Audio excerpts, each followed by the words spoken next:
Hey friends, I'm Michael Kingswood. It's story time. And unlike the last couple weeks, we're actually continuing on with a new story from Stories from the Great Challenge. This week we are doing story number 27, which is a modern setting story. It's called Santa Fe Station, and it's actually set here in San Diego because, I might as well write about the town you live in every now and then. It's kind of mystery-ish, and you'll see when we get to it. It's a fun little story, I think. So we'll get to that in a minute. Hope you enjoy it. Of course, I wrote it. I'm reading it, which makes it doubly awesome. Have fun. Talk to you on the other end. Though she had been living in San Diego for 10 years and had lived less than 2 miles away from it for most of that time, Kim hardly ever came out to Balboa Park. But every time she did, she left asking herself why she didn't come more often. The entire city was beautiful, heaven on earth as far as she was concerned, with the seemingly eternal sunlight and temperatures that never got much above the mid-80s or below the low 70s. But there was something about the park itself, the old-style architecture, the walking paths, the manicured landscaping, the historical feel of it, and for whatever reason, the press of people and tourists who flocked to see it. She couldn't help but smile there, no matter how bad her day had been. "Which might be why you're walking the path here again," she said to herself, as she paced past the parking lot that stood before the protruding round construction of the city's Air and Space Museum, and on toward Pan American Plaza, and then the proper park beyond. It had been one hell of a week. A hell of a month. And Mom's call at lunchtime had just made things worse. So much worse that she had been unable to focus at all in her job as a paralegal in Benson and Wigger, the law firm she served with for the last 5 years, in their expansive offices downtown, just a few blocks away from the park. So she'd begged off, taken half a day of leave, and practically fled up the hill to the park, a walk she hardly ever made anymore because of the number of homeless who had taken to using the streets on the east side of downtown away from the waterfront as their living and bedrooms. But she barely noticed it today, barely noticed the ache in her feet from walking the nearly mile and 100-some feet of elevation change from her office to here in her business pumps. Her mind could only find one focus the whole way up. Cancer. Stage 3, Mom had said. Might be operable, but the expense. Dad refused to hear of it, she said. He'd resigned himself to this being his time to go, and no one was going into debt to try to prolong his time. Well, he is 73. Kim squashed that thought, shoving a dangling brown lock that had pulled free from a barrette and had gotten into her eyes as though it were something or someone that was assaulting her. Of course, it just flopped back down into her field of view again, and she scowled. But then she'd already been scowling, so what was the difference? There was a stucco beige stone bench on the edge of the sidewalk a few feet ahead and on the right. She made a beeline for it and smoothed the navy blue fabric of her suit skirt before settling down. She had a small collapsible mirror in her handbag, and she fished it out and popped it open. Her hair wasn't too badly out of whack, and it just took a moment to fix. As she was working at it, part of her shook a finger at the rest of her. Who cared what her hair looked like? With what she had just learned, it didn't matter worth a whit, did it? But it did. For whatever reason, by the time Kim had the stray lock tucked back into place and the mirror snapped shut, some of the weight that had been crushing down on her soul was gone. Not all of it, of course, but just the act of tending to that one minor bit of trivial normalness had taken her mind away. And she felt better. A little. She sat still and closed her eyes. Breathing deeply, she took in the sounds of the park, the chatter of kids as they rushed ahead of their parents down the walking paths, the rumble of a passenger jet passing overhead on its descent into the airport. More softly, a trumpet from the direction of the zoo. An elephant, maybe? The faint smell of fried food from the cafe next to the Air and Space Museum, most likely, reached her nostrils, and she breathed a bit deeper, thinking of French fries and a nice, juicy hamburger with all the fixings. But your diet, her mind chattered at her, and Kim snorted that thought away. When she came to the park, she normally got something to eat up at the Prado and sat in one of the many umbrellaed tables there to munch on her food and people watch. It wasn't that much further ahead and to the right considering the distance she'd already walked, but her stomach growled, and she realized she hadn't even bothered to grab the lunch bag that she stuffed into the firm's refrigerator that morning. Ah, to hell with her diet. With news like she'd gotten today, who cared anyway? Resolutely, she opened her eyes and clasped her handbag closed, then moved to stand. She stopped halfway to her feet when she looked down and to the right at the bare bit of dirt next to the bench. There was a book lying there, but she couldn't quite make out what. She bent forward a little bit more, turning her body to see more clearly, and felt her eyebrows raise. J.F. Henson, her favorite author, and she blinked. Depth of Shadows. It was his latest, in hardback. She heard it was coming out and had put it on her list of things to go pick up, but she hadn't gotten around to it yet. It had been one hell of a month. Stooping, she picked the book up. The dust jacket was dusty, but it had been lying in the dirt, so flipping it over, she couldn't see any signs of damage. What was it doing here? Clearly someone must have dropped it or forgotten it here. She straightened up to her full height and looked around. The parking lot over by the Air and Space Museum was about half full, and there was a slow stream of people going to and from cars over there. A couple in shorts and t-shirts, who looked like tourists, were walking away from the park on the opposite side of President's Way from her, but there was no one on her side of the street that she could see. Kim peered left, then right, then left again. Yep, no one about at all. Frowning, she looked down at the book in her hands. She had the urge to just take it and go. It wasn't like it would really be stealing, she told herself.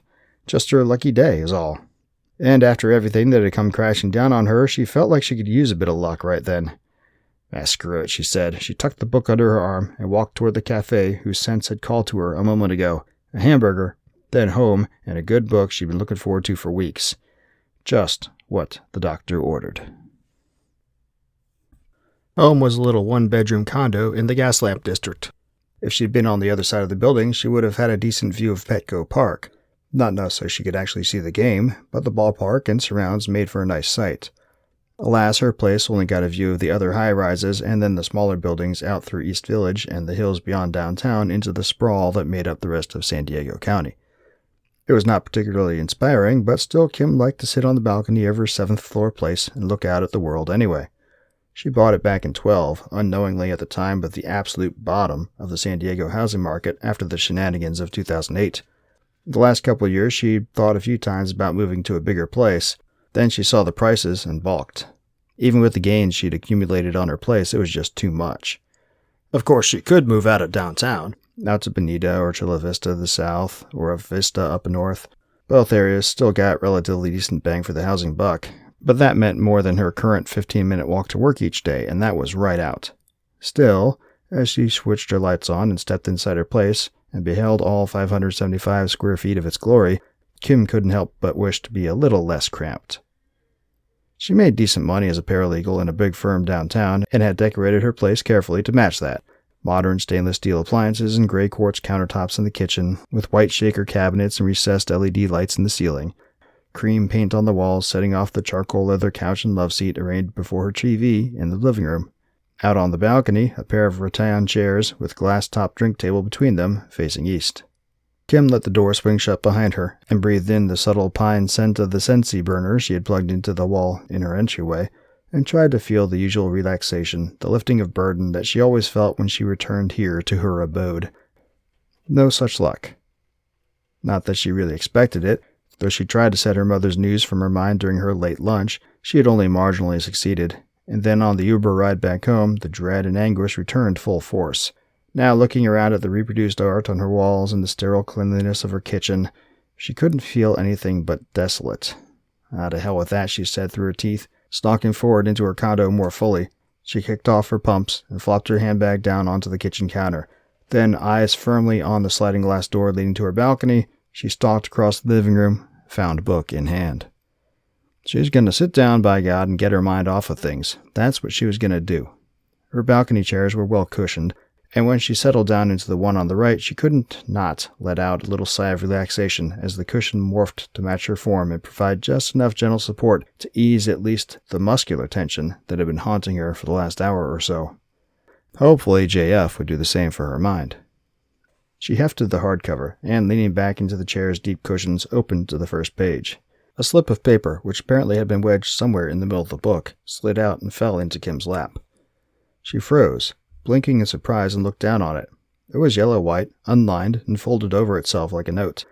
Probably just a bill or something from around the house that the book's previous owner had been using as a bookmark. Closing the book, Kim picked up the paper and flipped it open, curiosity pushing her to pry into that unknown stranger's life before her inner voice could object. It wasn't a bill. The sheet was blank except for 3 lines, typed in plain black font. Santa Fe Station, Locker 542-26483. What in the... Kim read the simple text again, her eyebrows rising in confusion as a little shiver went passing through her body. Not of fear, of intrigue. She knew Santa Fe Station. It was the rail terminal in downtown San Diego, a couple blocks from the wharfs. She'd been there several times over the last few years, taking the coaster up to Hollywood for a premiere with a friend who worked as a producer's assistant, or all the way up to Monterey to see her parents. It wasn't super big, but it was nice enough, and was there the image of a collection of lockers, rentable by the hour or the day, over in the corner to the right as one entered from the station's main entrance, sprang into Kim's mind. There were rentable lockers there. It stood to reason, many transit terminals had them, but she'd never had need to notice them before. The third line must be the code to get the locker open, which meant whoever had owned this book last was now screwed because he wouldn't be able to get in to get his stuff. Shit, Kim said to herself. Maybe it was an old note. Maybe the book's owner got whatever it was from the locker weeks ago and had taken it home happy and safe. Or maybe, that annoying voice in her head said, in a tone like her first-grade teacher used when wagging her finger, he was going to go get it today, but he lost his book, and you took it. Either way, Kim was going to have to go to Santa Fe Station and see. If it truly was an old note, no harm, no foul. If it wasn't, hopefully he's got a label or something on it so I can find him to give it back. Yeah, fat chance of that. But no way was she going to be able to sleep tonight if she didn't find out one way or the other. Muttering to herself, Kim rose and went back inside, then turned right to go into her bedroom. At the very least, she was going to change into more comfortable clothes and shoes. A pair of Brooks running shoes and compression shorts, and an athletic shirt later, Kim was feeling a whole lot more limber. She descended the elevator to the ground floor and exited her building, then turned left toward the west and the waterfront, half a dozen blocks away, and toward Santa Fe Station. She thought about grabbing an Uber, then decided against it. It was getting on toward late afternoon now, and traffic in the city was beginning to pick up. It wouldn't be full-on rush hour for another hour or so, but even still, she hated sitting in a car in traffic. Walking would be slower, but at least it would feel like uninterrupted progress. Besides, she needed to think about what she was going to do if her hope was wrong, and whatever the book owners had left in that locker was still there for the taking. She couldn't just take whatever it was, that was for sure. A book was one thing, this was likely something much more substantial. But how to find the owner, or if she did, how to explain? She halted before an orange hand and electronic voice saying, "Wait, wait," at the intersection of 4th and Broadway, and shook her head. She didn't need to find the owner. She could just go to the lost and found in the station and turn it in there, or go to the cops and let them handle it. No need to get any further involved at all. That made her feel better, and as the crossing signal turned to walk and she started across the street, she felt her spirits buoy for the first time all day. Her pace quickened, and she was practically whistling as she hurried the last few blocks to the station. The relief from responsibility was like a drug, it felt so good. Santa Fe Station took up the entire block between Broadway and B Street on Kettner Boulevard. It was constructed in Southwest style with yellow-beige stucco siding and a red-orange roof. Surrounded by towering skyscrapers on all sides, it seemed a diminutive throwback to a long-gone era as she walked up to it.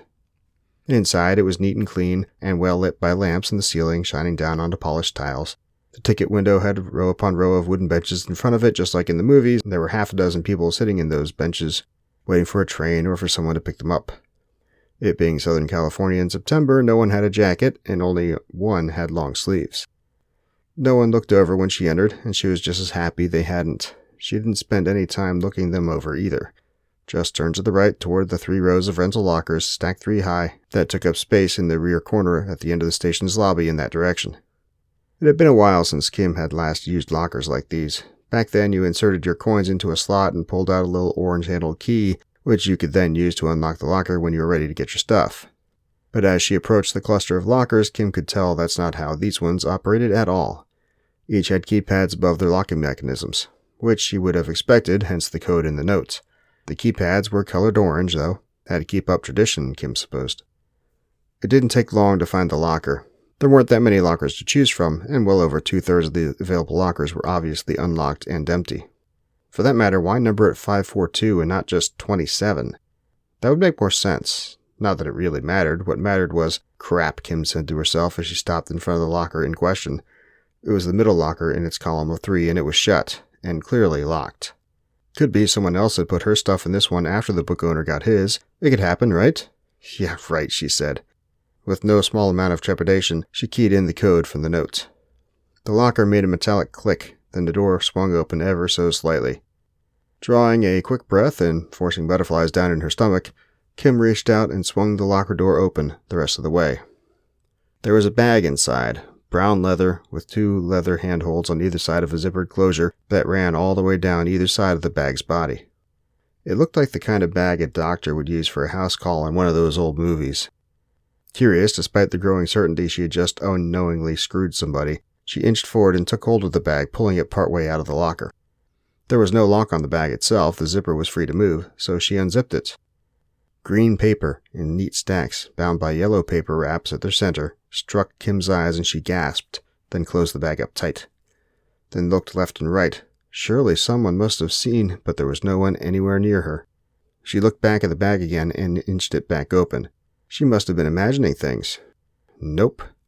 They were bundled $100 bills, stacked neatly together and wrapped in paper with 10,000 stamped on the wrappers. She did a quick count. 2, 4, 6, 8. There was $100,000 there. What the hell is this? She breathed, then looked around again. Still no one, not even a security camera that she could see. Nervousness battled with excitement, then elation. $100,000! Then no one would ever know she had it.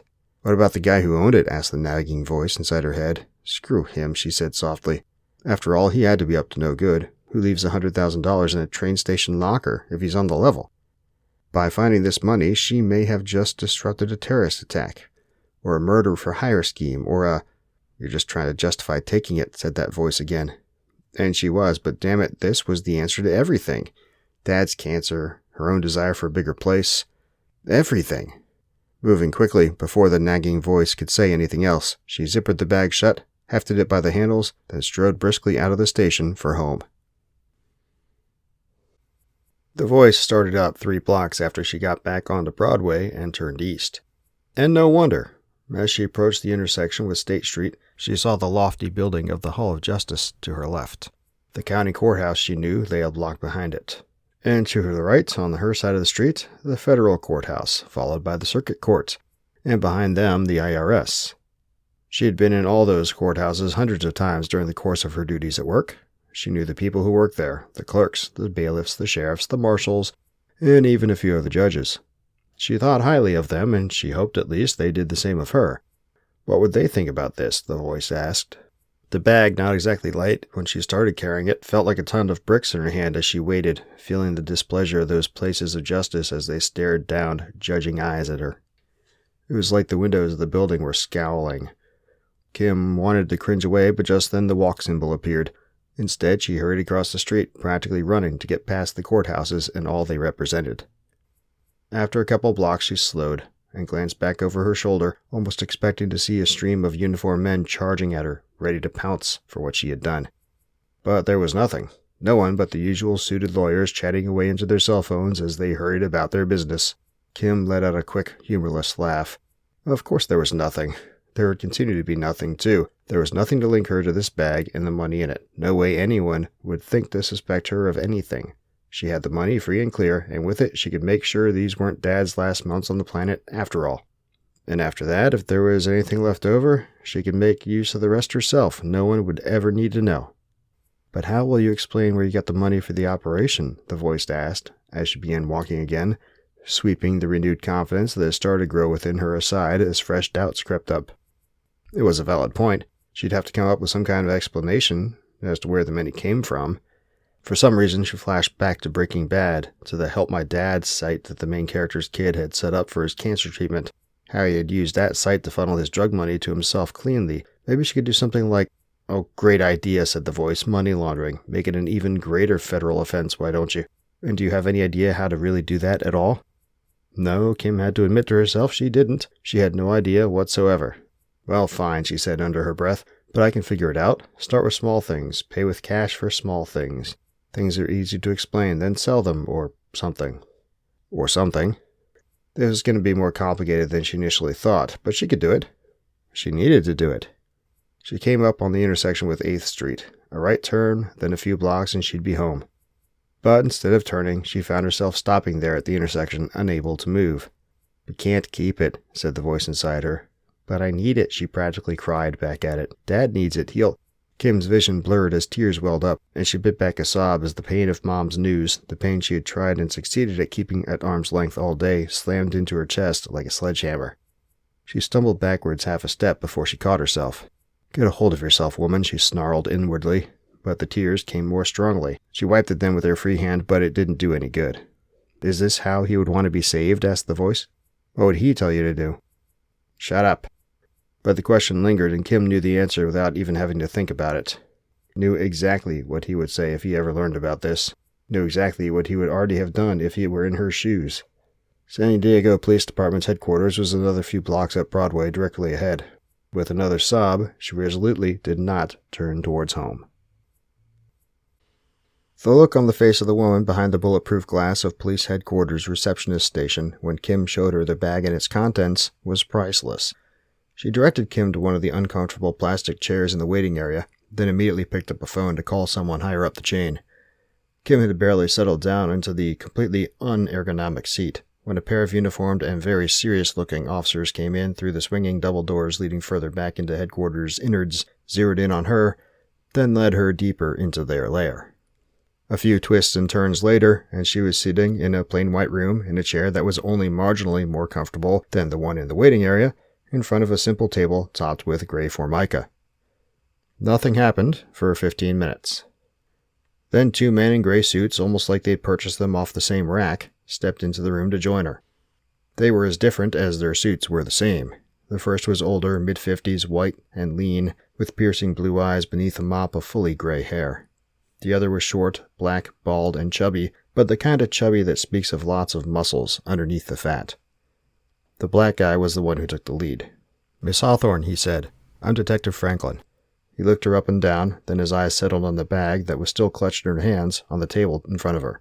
Then he gestured toward the other man. "This is Agent McKenzie. Why don't you tell us what happened, please?" Agent. So the guy was a Fed. Kim zeroed in on him for a second, but found she could not meet his gaze for long. It was like he was staring deep into her soul. Instead, she looked down at the bag, drew a deep breath, then told them everything that had happened since the park. There was silence after she finished. When it seemed like an entire minute had passed without anyone saying anything, she looked back up to see the 2 men looking at each other. It was like they were engaged in a battle of wills or something.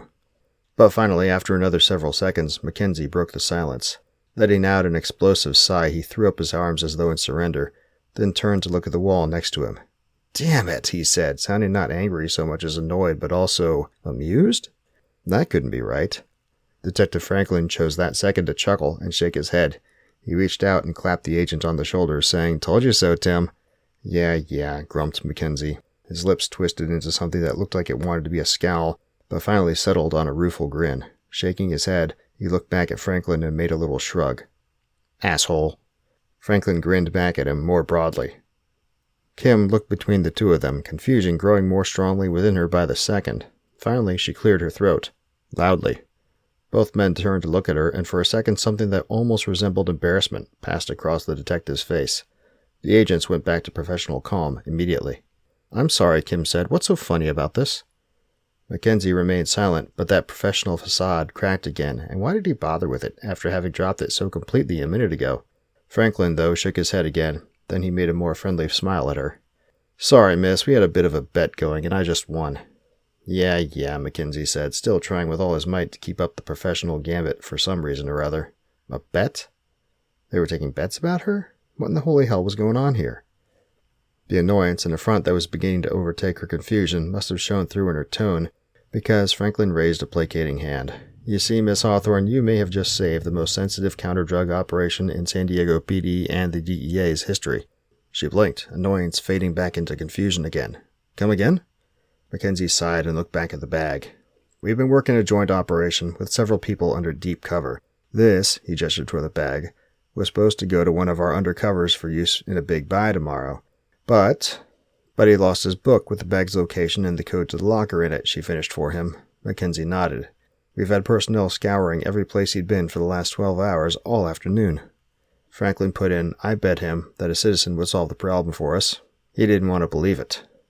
"Okay, but why didn't you guys just go get the bag yourselves and get it to your agent another way?" Mackenzie shook his head. "Because we didn't put the bag there. The money came from another party who handles the money. We have another undercover in that organization. He recorded the bill serial numbers and put a tracker in the bag, but he wasn't involved in placing it. No one but the person who delivered that note, and we don't really know who that was, knew where the bag actually was. He paused, then added ruefully, "Until you found it." "Recorded serial numbers? Tracker in the bag?" Kim shook her head. "Guess I'm glad I didn't keep it then." She laughed to show she wasn't being serious, but both lawmen looked at her sternly. Whatever humor they had a moment ago, gone. "Yes," said Mackenzie. "Yes, you are. These are not the kinds of people you want to be stealing from." Kim swallowed. Then she pushed the bag away from herself toward them. "Well, I'm just as happy to have it out of my hands then. Do you need me to make a statement, or—" Franklin shook his head. "No, we just assumed this didn't have a formal record, if you understand." Playing a little CYA. Well, Kim supposed she couldn't blame them for that. It was, come to think on it, a rather embarrassing screw-up to make. She nodded. "I can keep a secret." "Good," Mackenzie said. He stood, and so did Franklin. Assuming that meant the meeting was over, Kim did the same. "Seriously, though," Franklin said as he held out his hand to her. "Thanks for your help."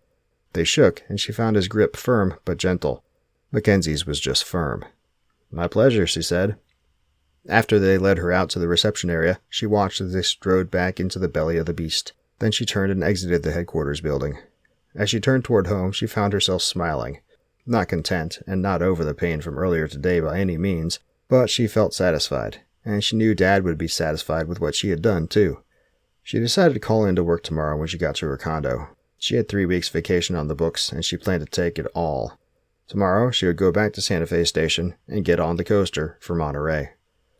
If these really were to be Dad's last few weeks or months on the planet, she was going to spend as much time with him as she could. Okay, and a fun little Good Samaritan tale, kinda. And, not all is well in Kim's world, but at least she's not on the run from the cartel or whoever the money came from. And at least she did her good turn for the day. Yay.